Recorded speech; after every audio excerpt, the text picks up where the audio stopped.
The first whisper reached her before the music did, carried on silk and perfume, sharp as frost beneath velvet. Miss Eleanor Ashcombe stood beneath the chandeliers of Harrington House with her gloved hands folded just so, her posture impeccable, her smile faint and carefully maintained. Above her, hundreds of candles trembled in crystal prisms, throwing fractured light across marble floors and gilded mirrors, yet none of that brilliance reached the small, precise space where she stood. She felt the absence keenly, as one feels the cold before admitting the chill. "Poor thing," murmured a lady behind a fan. "Still unclaimed, after all this time." Eleanor did not turn. To do so would be to acknowledge the wound, and she had learned long ago that society fed hungrily on such acknowledgments. Instead, she inclined her head as though listening to the violins tuning near the dais, though every note was drowned beneath the hum of judgment. She had entered the room alone, as she always did, without escort or expectation, and the room had answered in kind. Around her, London's finest arranged themselves into glittering constellations, young ladies radiant with hope, their mothers vigilant as generals, gentlemen surveying the field with proprietary ease. Conversation eddied and broke, laughter chimed, skirts whispered against polished stone. Eleanor moved through it all like a shadow cast at the wrong hour, visible only when light fell unkindly. It was not that she was plain. Many had said she was quite handsome, in a subdued way. Her hair, dark and neatly dressed, caught auburn fire beneath the chandeliers. Her eyes were steady, observant, too honest perhaps for the games of courtship. Tonight she wore dove-gray silk, modestly cut, chosen for safety rather than triumph. It marked her as sensible, unremarkable, and therefore easy to dismiss. "Did you hear?" another voice breathed, careless with cruelty, that she once believed herself promised. A ripple of amusement followed. Eleanor's fingers tightened within her gloves. The rumor was an old one, gnawed to the bone, yet it still surfaced whenever her name was spoken too loudly. Once, years ago, she had trusted in a future that never arrived. London had not forgiven her for the presumption. She crossed the room with measured grace, navigating clusters of guests who parted only at the last moment, as though reluctant to make space. Near the refreshment table, a matron assessed her with cool appraisal and turned away, drawing her daughter closer. The message was unmistakable. Eleanor accepted it with a small nod, as if to say, "I understand my place." The music began at last, a lively country dance, and the floor filled at once. Eleanor remained where she was, a spectator to other people's happiness. She told herself she preferred it so. Observation required less courage than hope. Still, when a young couple brushed past her, their laughter unguarded, something fragile stirred and then retreated within her chest. "Miss Ashcombe." The voice belonged to Lord Fenton, florid with wine and self-importance. He bowed, not deeply enough to be respectful, and his smile carried the indulgent pity reserved for women without prospects. "You are quite alone," he observed, as though noting the weather. "I am quite capable," Eleanor replied evenly. "Indeed," he said, glancing over her shoulder as if to confirm that no one of consequence stood behind her. "Still, one wonders why a lady persists in attending these events when fortune has so clearly passed her by." The words were spoken softly, politely. That was their cruelty. Eleanor felt heat rise beneath her calm, but she met his gaze without flinching. "Fortune is a fickle companion, my lord," she said. "I find it wiser not to chase her." He laughed, already bored, and drifted away. The laughter lingered longer than he did, a stain she could not brush aside. For a moment, the room seemed to tilt, the chandeliers blurring as if seen through rain. Eleanor steadied herself against the edge of the table, breathing carefully, refusing the luxury of retreat. It was then that the room shifted, not with sound, but with awareness. Conversations softened, glances turned, a subtle straightening rippled through the crowd. Eleanor followed the change instinctively, her gaze lifting toward the entrance. He stood there with the unassailable stillness of a man accustomed to being observed. Tall, broad-shouldered, his dark coat cut with uncompromising precision, he removed his gloves with deliberate calm. The Duke of Ravensshire had arrived. His presence altered the air. Even those who pretended indifference watched him from behind, practiced composure. Power clung to him as naturally as shadow, not ostentatious, but undeniable. Eleanor had seen him before, at a distance, always surrounded, always aloof. Tonight, his expression was unreadable, his gaze sweeping the room as if assessing a ledger. She told herself she was invisible to him. Men like the Duke did not see women like her. Yet his eyes paused. They settled upon the small, still figure by the refreshment table, upon the woman standing alone with her dignity held like a shield. Eleanor felt the weight of that attention as surely as if a hand had touched her shoulder. She looked up, startled, and for a single suspended moment, their gazes met. There was no smile in his eyes, no amusement. What she saw instead was recognition, sharp and unsettling, as though he had discerned something beneath her careful exterior. The noise of the ballroom receded, leaving only the steady thrum of her pulse. He crossed the room with unhurried steps, the crowd yielding instinctively before him. Eleanor's heart beat faster, not with hope, but with the dread of exposure. When he stopped before her, she inclined her head, preparing herself for dismissal or indifference. Instead, he spoke quietly, his voice low and precise. "Miss Ashcombe," the Duke said, "it appears London has forgotten how to behave." "I have not."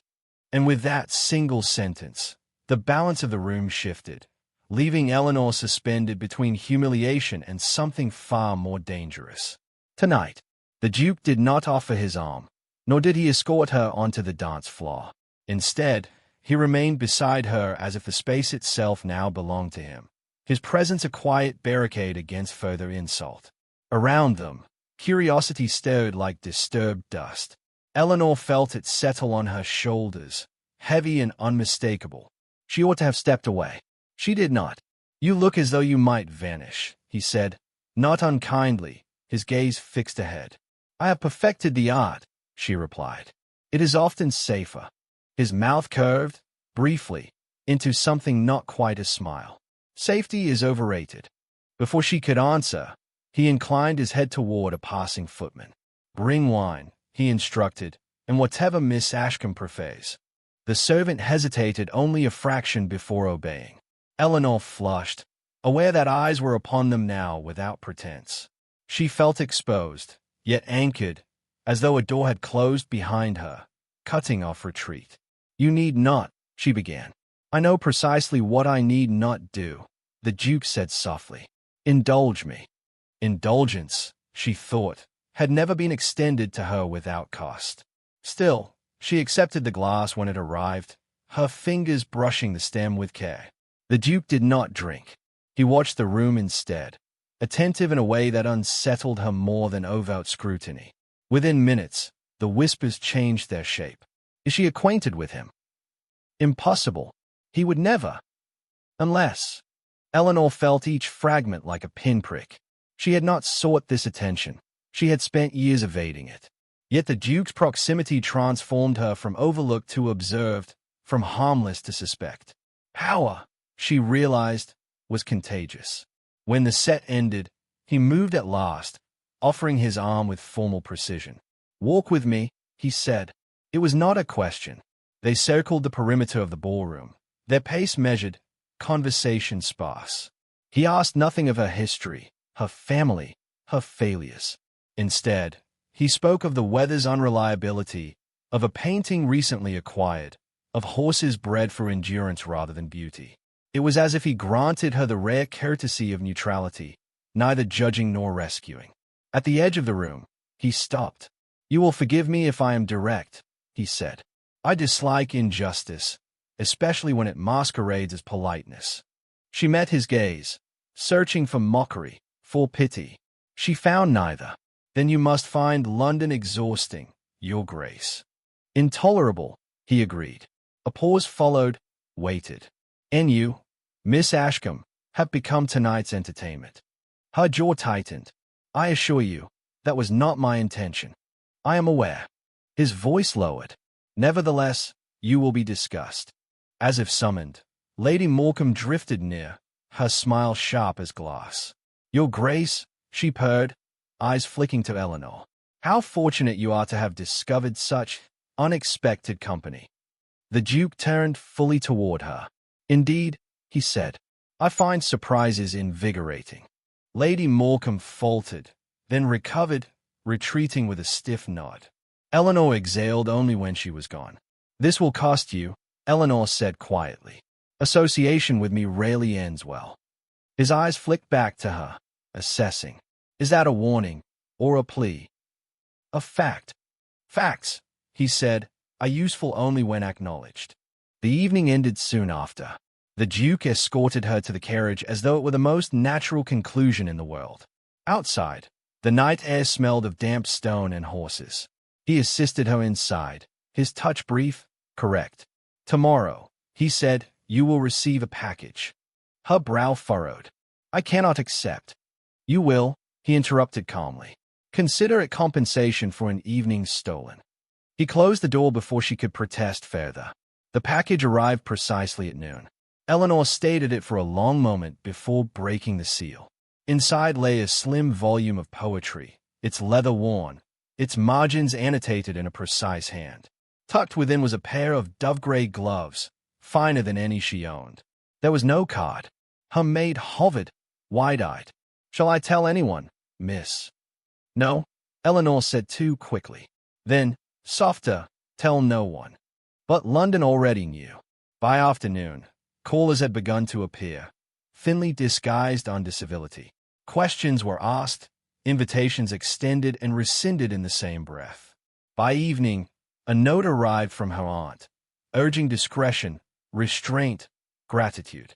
That night, as she sat alone with the lamp turned low, Eleanor turned the book's pages slowly, tracing the Duke's marginal notes with careful fingers. They were not declarations, nor were they sentimental. They questioned a line here, argued with a poet there, lingered on verses of endurance and restraint. It was the handwriting of a man accustomed to command, yet willing to listen. She wondered, against reason, whether he had ever felt himself misjudged, reduced to a single, convenient narrative. The thought unsettled her. She closed the book and pressed her palm to its cover, as if to still a sound only she could hear, aware that something irreversible had begun long before either of them had named it. On the third day, the Duke called. He did not linger in her small sitting room, nor did he comment on its modesty. He took the offered chair, removed his gloves, and regarded her with steady intent. "You are becoming a problem," he said. Her spine stiffened. "I beg your pardon." "For others," he clarified. "Your reputation, such as it is, has attracted attention. Not all of it benign." She folded her hands. "Then I shall withdraw." He shook his head. Too late. She sensed the walls listening, the city leaning closer, waiting to see whether she would bend or break entirely tonight. Silence stretched between them, taut and trembling. At last, he spoke again, each word measured. "I require a wife," the Duke said. "For 1 month only." Eleanor felt the room tilt, the future narrowing to a single, impossible point, and knew that whatever she answered would bind her irrevocably. The marriage was conducted at dawn, with only witnesses who had learned the art of forgetting. Eleanor stood beside the Duke in a chapel that smelled of cold stone and extinguished candles, her gloved hand resting within his as though it had always belonged there. There was no music, no crowd, no triumph. The words were spoken with solemn efficiency, binding them together without ceremony or comfort.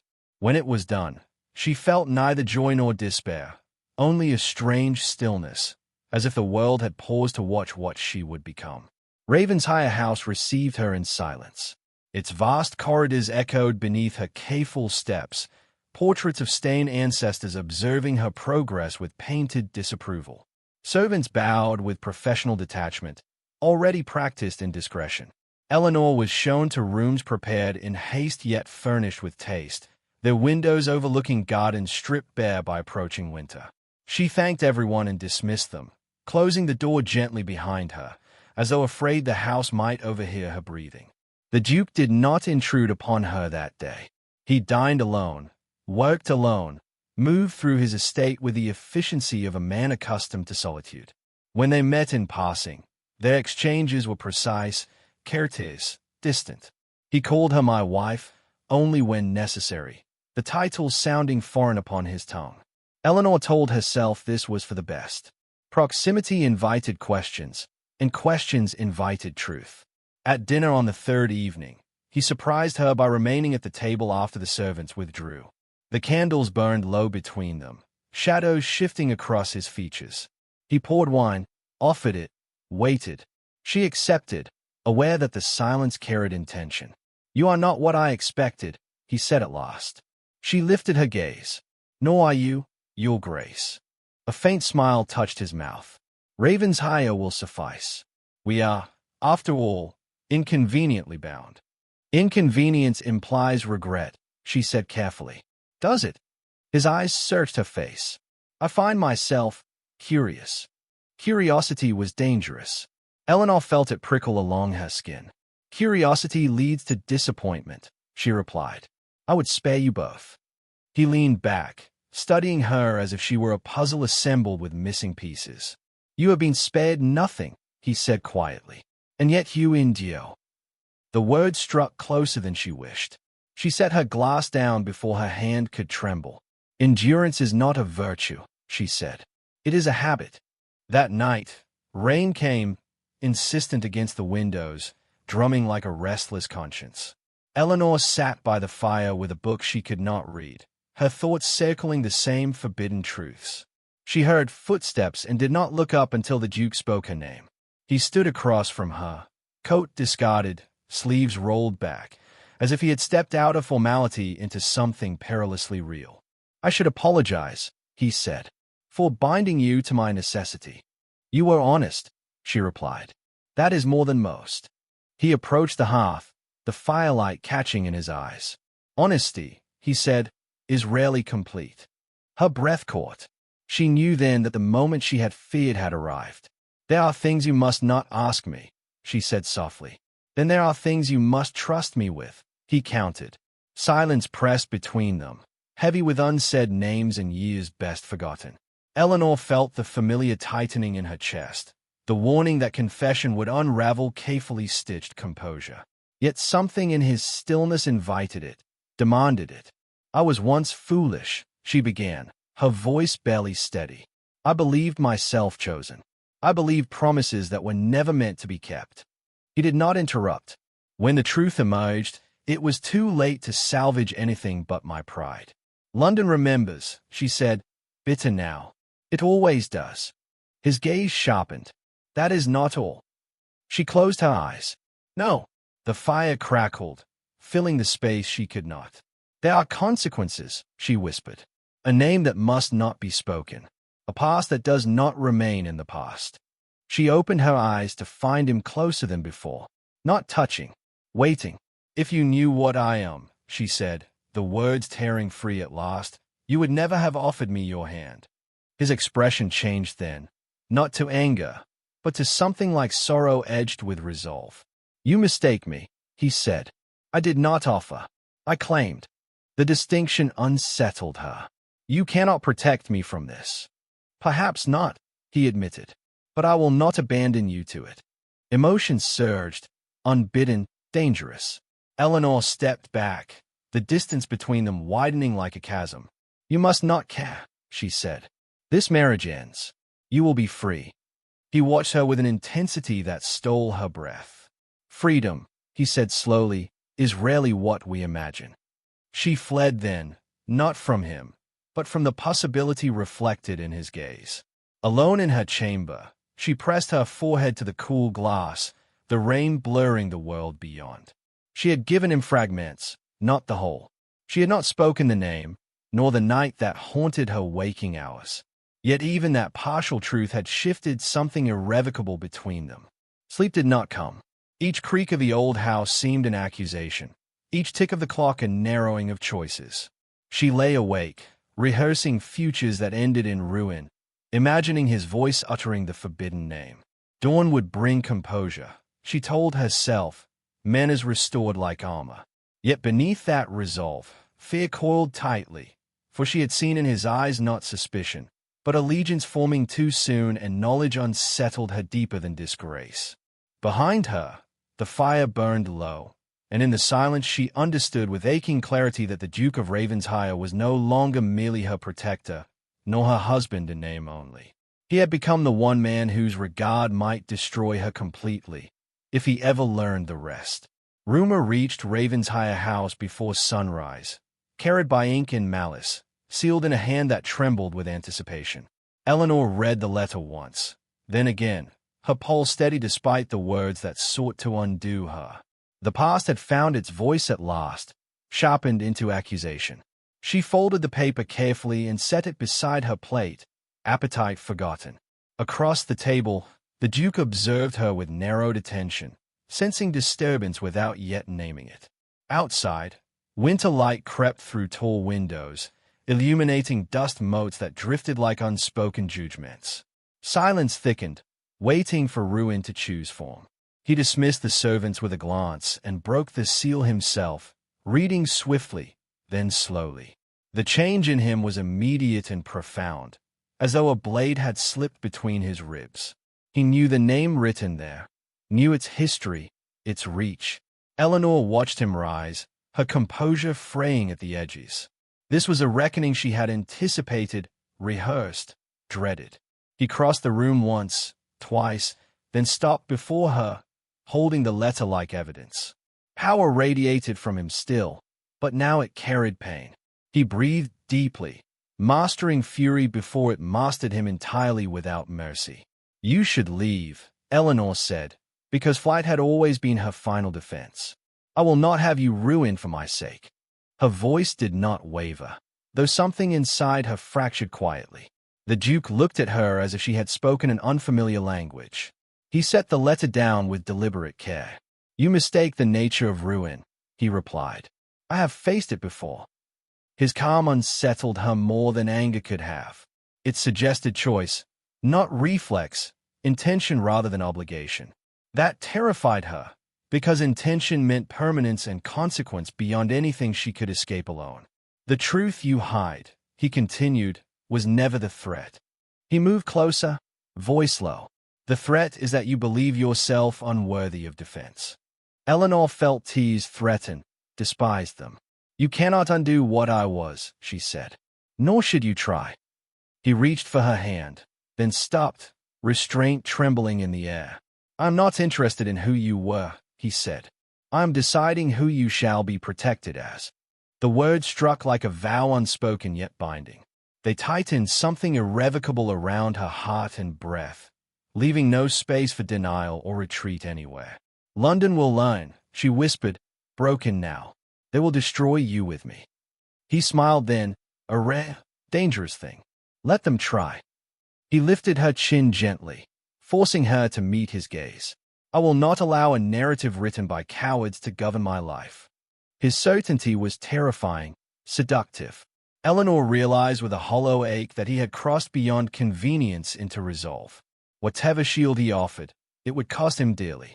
Whatever he claimed, he would defend publicly, irrevocably, and with force she had never imagined, even at the expense of his name and legacy entirely.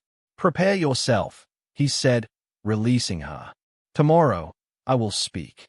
The simplicity of the statement frightened her more than threats. She watched him turn away, every step measured, as though walking toward a battlefield only he could see. Alone, Eleanor sank into a chair, hands trembling at last. She understood now that the month he had proposed was already dissolving. Time bent beneath intention. The world would not remain quiet. Her secret strained against silence, demanding breath, demanding consequence. It threatened to surface before she could choose courage or find refuge within the lie protecting them both from utter destruction. By evening, invitations arrived, summoned by rumors sharpened into certainty. The Duke accepted one without consulting her, his name alone a challenge. Eleanor dressed in silence, her reflection pale beneath candlelight. She wore crimson, not for seduction, but for defiance. When he offered his arm, his grip was firm, grounding. "Stand with me," he murmured. "Whatever follows." The carriage rolled forward, wheels echoing like drums. Eleanor closed her eyes briefly, knowing the door they approached would not open quietly, nor close without sacrifice. Inside awaited judgment, revelation, and a love dangerously ungoverned by rules she once trusted to survive alone. The ballroom blazed brighter than memory, voices stilled as they entered. Whispers fell like rain. The Duke did not pause. He led her forward, past faces sharpened by anticipation. When he stopped, it was at the room's heart. He released her hand only to take her shoulder, possession unmistakable. "My wife," he announced calmly. The word struck with force. Gasps followed. Eleanor felt the past surge, clawing for voice. She sensed the moment narrowing, truth poised to leap or retreat forever. All eyes waited for him to finish what he had begun and for her to either shatter or stand. He raised his hand, silencing the room utterly. "There's been speculation," he said evenly. "Permit me to conclude it." Eleanor's breath caught, terror and hope entwined. This was a moment she had feared, the truth pressing hard against her ribs. She felt herself tremble beneath his touch, aware that whatever he declared would redefine them both. The Duke drew breath, eyes fixed forward, unflinching, as if daring society to contradict him openly. His courage was absolute, and its cost hovered painfully close, balanced upon her next secret and the name unsaid that burned silently between their entwined fates forever. Eleanor realized, with startling clarity, that the prison was no longer Hayes alone. His declaration, whatever form it took, would bind him as surely as vows spoken at dawn. She could flee still, shatter the moment with confession, save him from consequence. Instead, she remained, heart pounding, eyes lifted to his profile. The Duke's voice filled the space again, steady and resolute, as he spoke the first word of a truth that would change everything, and she understood that freedom and ruin had become indistinguishable between love claimed publicly and sacrifice demanded without mercy by destiny watching in silence nearby. The Duke's voice carried without strain, filling the ballroom with a calm that felt almost unnatural amid the tension. He did not raise his tone, did not dramatize the moment. Authority, when genuine, required no embellishment. "My wife has been the subject of speculation," he said. "That speculation ends tonight." Murmurs rippled outward, eager, cruel, expectant. Eleanor felt every sound strike her skin. She stood utterly still, aware that the room's hunger had sharpened to a single point. Whatever came next would devour illusion, leaving only truth or ruin behind. "There are those who believe a woman's past may be used as a weapon," he continued. "That her worth is measured by rumor rather than conduct."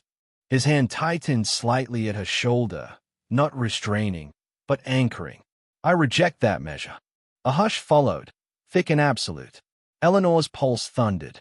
He had not named her sin, nor defended it. He had rendered it irrelevant. The audacity of that choice stole her breath. London, which thrived on exposure, found itself starved of spectacle, denied its feast of shame. A man near the dais shifted, preparing objection.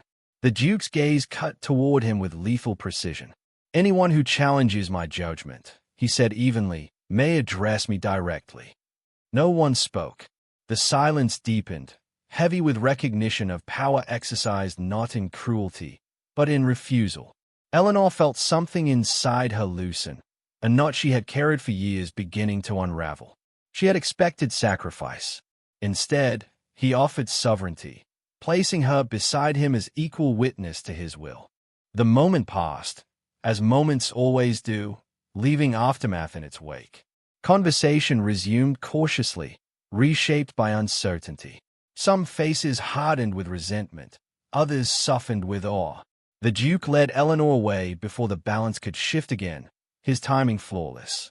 Outside, the night air struck cool and clean, as if the world beyond the ballroom had been holding its breath.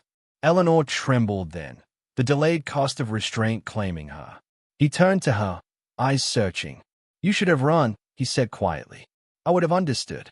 "I know," she replied, "but I stayed." The admission surprised them both. He nodded once, as if accepting a pact unspoken yet binding. The carriage bore them home in silence broken only by the rhythmic turn of wheels. Eleanor watched the city recede, its lights dimming. The past had not vanished, but it no longer loomed. It had been named powerless, stripped of authority by a man who refused to let it define her. At Ravensshire House, the fire still burned. He dismissed the servants with a word, then stood facing her across the hearth. The grandeur of the room felt suddenly irrelevant, reduced to witness rather than stage. "The month is nearly ended," he said. "You owe me nothing beyond what has already been given." She studied him, seeing at last the cost etched faintly beneath his composure. "And you?" she asked. "What do you owe yourself?" He considered the question longer than she expected. "Honesty," he said finally, "and perhaps courage." He stepped closer, stopping just short of touch. "I will not pretend this arrangement has remained what I intended. I did not expect to care." His candor struck deeper than any declaration. Eleanor felt tears rise, unchecked now. "I tried to protect you," she whispered. "From me." He smiled, sad and certain. "You succeeded only in binding me more tightly." The confession she had withheld pressed forward, demanding release. "There is more," she said. "A name you have not heard. A night that altered everything." He listened without interruption as she spoke at last, the words falling like stones into still water. When she finished, she could not look at him. The silence stretched, fragile and merciless. Then he spoke her name, gently. "You were wrong," he said, "about one thing." She raised her eyes. "You believed that truth would make me your jailer." His voice softened. "Instead, it has made me your accomplice." She laughed then, a sound half sob, half disbelief. He closed the distance between them, resting his forehead briefly against hers, a gesture intimate beyond propriety. "If you wish to leave," he said, "you may. I will ensure your safety, your comfort, your independence." His breath warmed her skin. "But if you remain, it will be as my wife, not by contract, but by choice." The weight of that choice settled around her, terrifying and luminous. Eleanor thought of the girl she had been, hopeful and unguarded. She thought of the woman she had become, measured by caution and loss. Between them stood the man before her, offering not rescue, but partnership. "I will stay," she said. The certainty surprised her with its ease. He drew her into his arms, not triumphantly, but reverently, as though holding something long denied him. The fire crackled, sealing the moment in warmth and quiet resolve. In the weeks that followed, London adjusted, as it always did, to power unapologetically wielded. Some doors closed, others opened. Eleanor walked beside the Duke through it all, her head high, her name spoken with new inflection. She had not been redeemed by forgetting, but by being known and chosen still. On a quiet evening, as winter gave way to tentative spring, she stood with him at the window, watching light return to the gardens. The future remained unwritten, uncertain, and demanding. Yet for the first time, Eleanor Ashcombe did not fear its voice. She had claimed her place within it, and in doing so, had freed the one man powerful enough to choose love over dominion and never regret the surrender.